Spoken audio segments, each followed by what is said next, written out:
What's up everyone, it's Adam from FWCI, and today we're going to have a look at the AEW All Out pay-per-view that just wrapped up.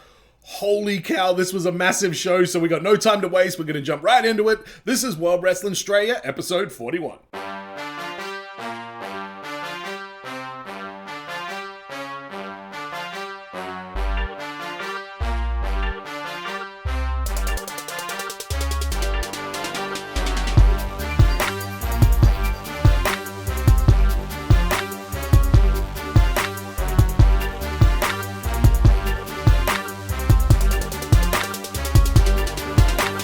Thanks for joining me everyone for this special look at the AEW pay-per-view from today. Man, what a show. The main event, not my favorite main event, but the aftermath of that was unbelievable. The show was very entertaining the entire way through, but we're going to go through the matches one by one. So starting off was the TNT Championship. It was Miro defending against Eddie Kingston.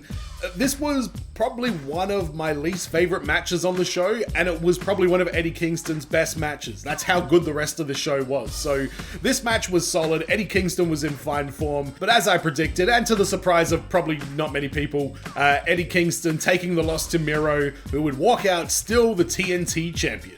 And in the second match of the night, kind of the match that I was a bit confused about, it was Satoshi Kojima going one-on-one with Jon Moxley. I didn't see much of the build-up to this one here, but wild seeing this guy coming down to the ring with the New Japan logo behind him and, you know, the Forbidden Door and all that kind of thing. This is just another example of how AEW does things right. They gave this guy all the New Japan branding. People want to see this kind of thing. It's really not that hard. It's good business for everybody. Really happy to see some New Japan talent in this match, but after the match, who should come out of the entrance ramp except for Minora Suzuki? Yes, the Japanese strong style, I don't know if the word master really quite covers it, but we're going to see, is this going to happen in AEW or what's going on with this match here? But I'm so excited to see Suzuki in AEW against Moxley. This is a match that I think was scheduled to happen before, you know, travel restrictions really started to screw things up. So the fact that we're finally getting this match, so good. Next up, the AEW Women's Championship was on the line with Britt Baker, DMD, defending against Chris Statlander. Statlander is one of quite a few young upcoming AEW women's wrestlers that I'm really starting to get behind. And I'll talk about the others later on during the Battle Royal. But it was Statlander's night to try and take the AEW women's title from Britt Baker. This match was really good. I think some people will say that there was a bit too much kicking out of offense from Statlander. But given that she's such a bigger and more powerful kind of woman than Britt Baker is, like just physically, I think it made sense for her to just be sustaining all this offense, sustaining all the offense. But after kicking out of all that offense, Statlander unable to get out of the lockjaw, tapping out, Britt Baker retaining the AEW Women's Championship.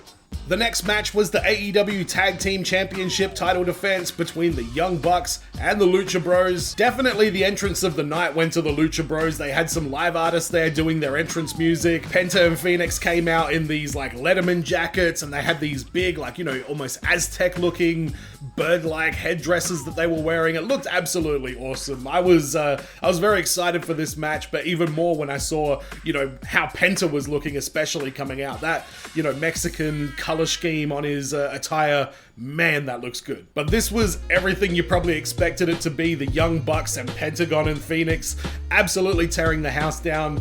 It was a little bit of a spot fest. You know, there was maybe not enough selling towards the end of the match, but these are what they are. Like, you don't go there looking for, like, you know, great selling. You want to go there and see like high risk, spectacular offense instead. So this match definitely delivered what it was promising. There was a great spot where Brandon Cutler launched this bag into the ring that had a pair of Jordan 1s with thumbtacks all over the bottom of the shoe, and they were hitting super kicks with those. So we got all the bells and whistles in this one. Another real fun spot where everyone was super kicking each other, and it kind of takes that realism out of wrestling, but it really turns up the rhythm of wrestling. And I think that's what Orange Cassidy is. He's definitely more of the rhythm of the crowd than, you know, trying to be devastating and, you know, intense or whatever it is. So this match was fantastic. I loved all of the offense. Surprising end. If you go back to my prediction video,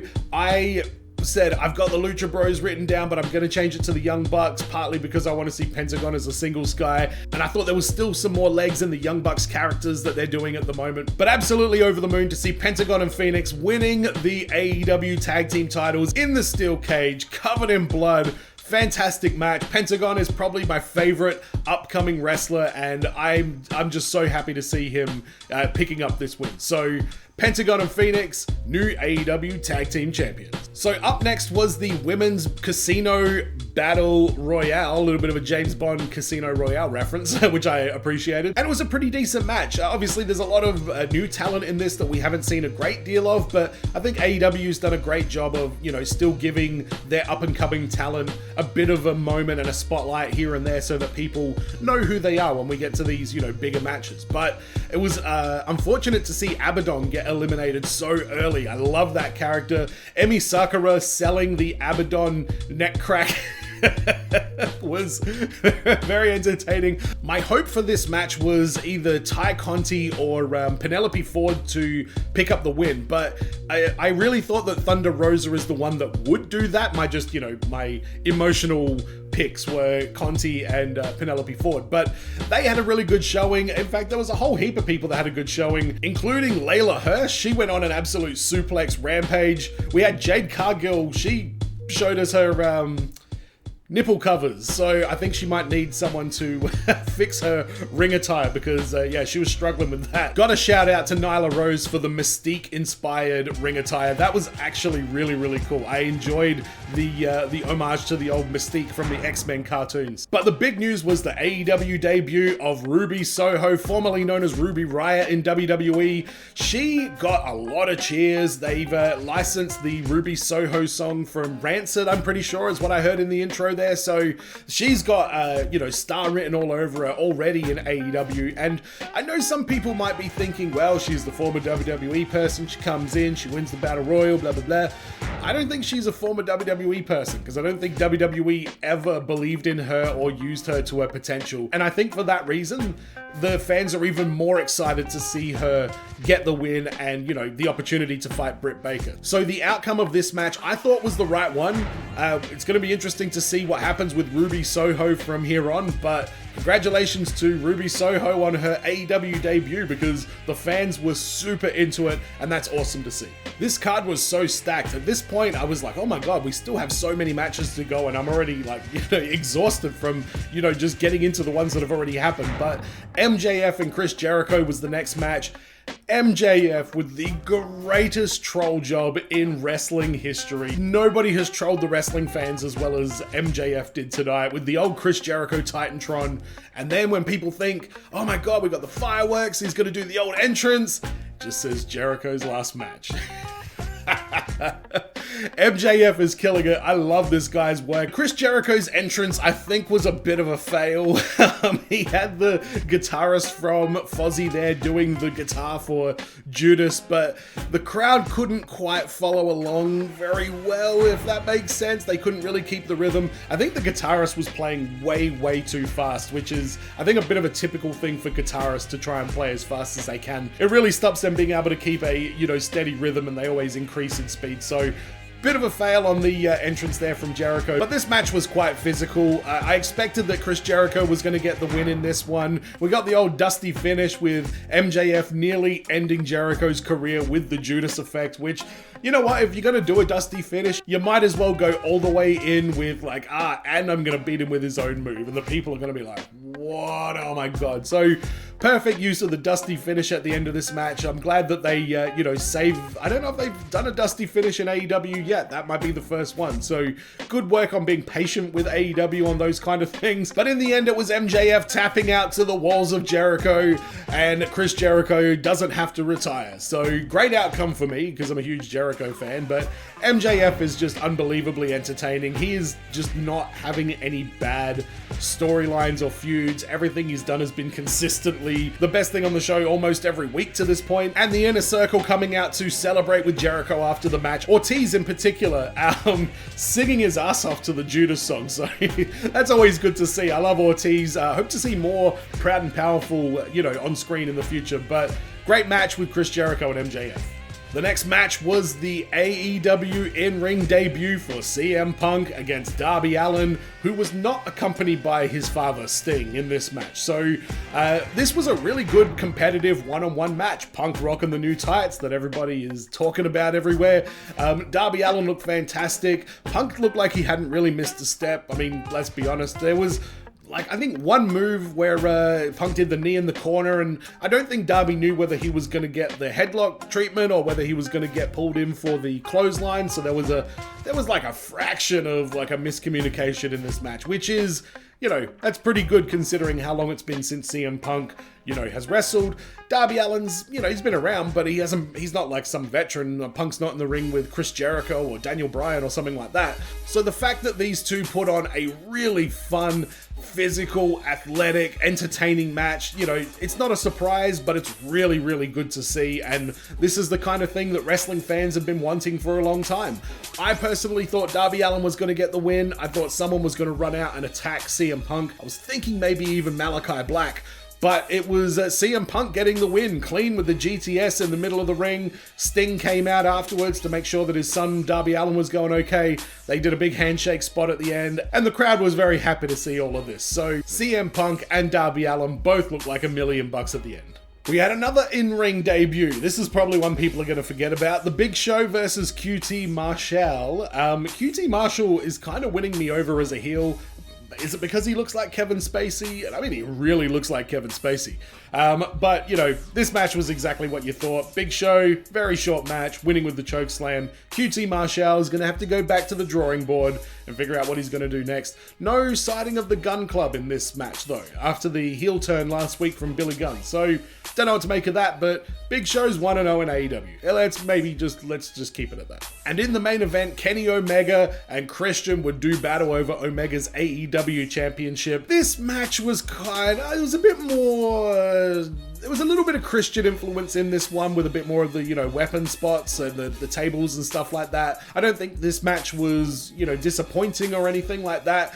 Christian taking a really, really nasty bump. He spears Kenny Omega off of the apron, and where he lands on the part of the table that is supported by the metal leg. So instead of going through the middle of the table, he kind of landed on the leg of the table, and I don't know if it was the metal or a shard of wood from that table that lacerated Christian, you know, around the midsection, but he looked a little bit messed up after hitting that spear, and he was bleeding, and yeah, it was not a good night for Christian, and he would obviously take the loss at the end. Kenny Omega retaining the AEW championship with a second rope, one-winged angel, which was, interesting to see Christian Cage taking a move like that at this point in his career. But, you know, let's just take a moment. Christian Cage, this is one of his first matches back. He went in there with Omega in a main event on a pay-per-view, and I'd say him and Punk both are delivering, you know, just as good a quality now as they have at any other point in their career. How much of that is just due to their own, you know, ability to stay, you know, young and in good shape? How much of that is the fact that they have a lot more freedom to tell a great story in the ring?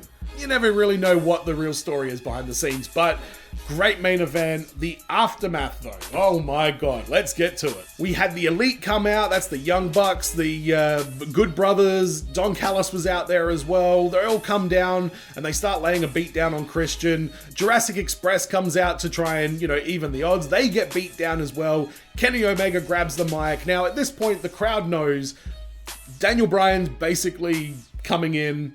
Adam Cole very likely might come in. So the crowd is chanting, yes, I think some people are chanting Adam Cole and all this kind of thing. Omega's like, there is nobody left who can beat me. Blah, blah, blah. You know, he's really setting the crowd up. Like, people in that audience would have been frothing at this point. Just like, come on, I want this. The lights go out, and what do we see on the screen? Adam Cole, baby. I'm glad Adam Cole went straight to AEW. His WWE contract expired, you know, not long ago. There was no compete clause, so he was able to come out into AEW and do whatever he wants. And this is a massive get. Even on a night where, you know, you've got Daniel Bryan coming in and you've got Minora Suzuki and Ruby Riot debuting, Adam Cole is still in that mix as well. And he's a huge name. It was a massive deal when WWE signed him. And it's a massive deal now that AEW's got him as well. Him joining the Elite as a heel. I love it. I was loving heel Adam Cole in NXT, you know, up to the end of his run. He didn't really have much of a run as a heel. He started off as like the leader of the Undisputed Era, but as a singles heel, I was just loving his work. So I'm glad we're going to get to see more of that. I feel like eventually this is going to lead to a babyface turn for Kenny Omega. I think they're just going to do the Bullet Club thing again, where the new guy comes in and the crowd knows, like, oh yeah, someone's getting overthrown here. There's going to be some sort of betrayal. Betrayal is on the cards. It's happening. When's it going to happen? And it gets the crowd, you know, anticipating it because they want to see a big moment. And that's exactly what they're setting up here. Adam Cole in the Elite is an unbelievable get for AEW wrestling, but it wasn't even done yet. Now, I thought Daniel Bryan might use the Final Countdown as his song. Maybe there was issues getting licensing for that, but that would have been cool. With that being said, he went full-blown old school Rise of the Valkyries for his new entrance music. Yes, Daniel Bryan is in AEW wrestling. This is happening. He looked like Junior Brock Lesnar though. They both rocked up with beards and top knots. So I know that's probably going to be an old joke at this point, but hey, that's what it looked like to me straight away. But holy shit, Daniel Bryan, CM Punk, Adam Cole, Minora Suzuki to a degree, and Ruby Soho all joining AEW within, you know, this week or this last couple of weeks, if you include Punk. This is a massive deal. I can't understate this. Now, I just want to go on record and say WWE is probably never ever going to go out of business. I don't know what the future for WWE is going to be 20 years from now, but they're a gigantic, you know, they're Coca-Cola, you know, they're Google, they're the name brand that people associate with that thing. In regards to wrestling fans, I don't know about you, but I think a big chunk of WWE's audience has always been wrestling fans. I think wrestling fans well and truly think that AEW is the superior product now. There will always be people out there that think otherwise, and it's a, you know, totally, subjective topic to discuss, and everyone has their opinion, and you're all entitled to it. In my opinion, it's not even close. Like, it's getting to the point where it's not even subjective. It's just like, this is so much better than that. So I'm enjoying what AEW is doing. They've got all the names now. They've still got Jericho. They've still got Omega. They've still got, Miro. They've still got Malachi Black. I mean, and there are so many people still out there in free agency that they could still sign. Now, I don't know what AEW's budget is, but they have a new TV show, so that means more advertising revenue from that. They've got the action figures that are going really, really well. They're bringing out, more merch, like trading cards and stuff like that. I think they have a pretty good deal set up with Fight TV to, get legitimate revenue from overseas people that would normally probably just download this stuff or, stream it online, somewhere illegally. Instead, they're going to Fight TV, they're paying their $9 a month or whatever it is, and they're getting to watch AEW, Dynamite and Rampage live. So they're making all the right moves from a business perspective, and I think that's giving them a lot more freedom to sign up new talent, and that's why we've been seeing them sign up so many WWE talent that have been recently released. But there are a lot more out there. Buddy Matthews, for example. The Inspiration, for example. A little dude known as Jonah, aka Bronson Reed, for example. They're all Aussies, I know, but this is World Wrestling Straya, so what do you want? But any of those acts would be, a welcome addition to the AEW roster, especially Murphy, especially Bronson Reed. I think the Inspiration might actually be a better fit in Impact. I don't really know why, but I'd much rather see them in AEW because AEW has just been the superior product as of late, and that's where I want to see the Aussies go. So, Tony Khan, let's get some Aussies on the roster. Fellas, what is going on? It is the Loose Ledge, Adam Brooks here, and you are watching World Wrestling Straya. I love that name. Straya.